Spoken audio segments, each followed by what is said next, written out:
The book of John chapter 5, beginning at verse 1. After this there was a feast of the Jews, and Jesus went up to Jerusalem. Now there is at Jerusalem by the sheep market a pool, which is called in the Hebrew tongue Bethesda, having 5 porches. I believe that's the correct pronunciation, you guys, okay?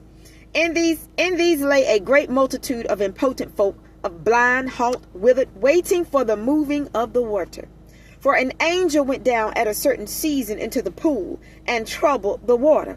Whosoever then first after the troubling of the water stepped in was made whole of whatsoever disease he had. And a certain man was there which had an infirmity 38 years.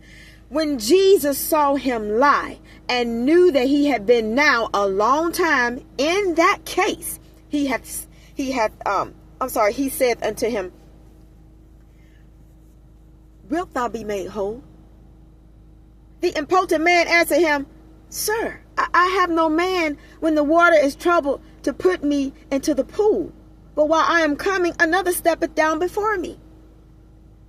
Jesus saith unto him, Rise, take up thy bed and walk. And immediately the man was made whole, and took up his bed and walked. And on the same day was the Sabbath. Let me tell y'all something. Take up your bed and walk. Take up your bed and walk. God's gonna trouble the waters. Now, I'm not speaking that into nobody's life, but this is what I mean by it when I say it. God is going to continuously test humanity.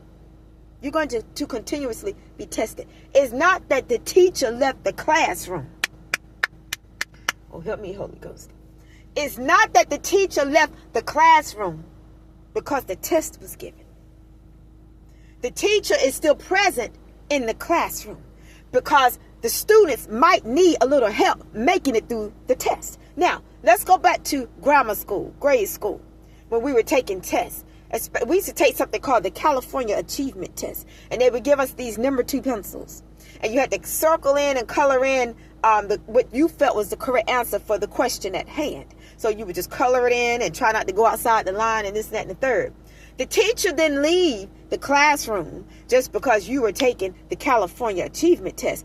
I think sometimes they may have paced around the room a little bit.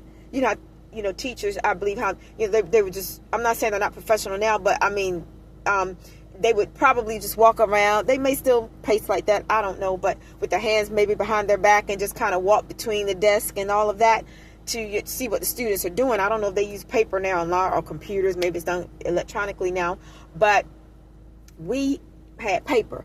And you know how teachers would, perhaps they would walk around the room and just look, and observe what the students are doing. And if a pencil broke, at least the teacher was there to replace the pencil. If the student had to go to the restroom, the student could raise their hand. The teacher's there present to excuse the student to the restroom. And, if anything went on with the student, if the student got sick or was feeling bad, maybe the teacher would allow the student to be excused from the classroom. This is my point, y'all. The teacher don't leave the classroom just because a student is taking a test. When you're in situations like this, or any situation, it could be financial, it could be employment, or whatever your test is, you might not have a physical paper, just like the school system might not use physical paper now. They might use computers now. But my thing is, just because the test has changed, or that the format of the test has changed, meaning your test may not be like that person's test, and that person's may not be like your test.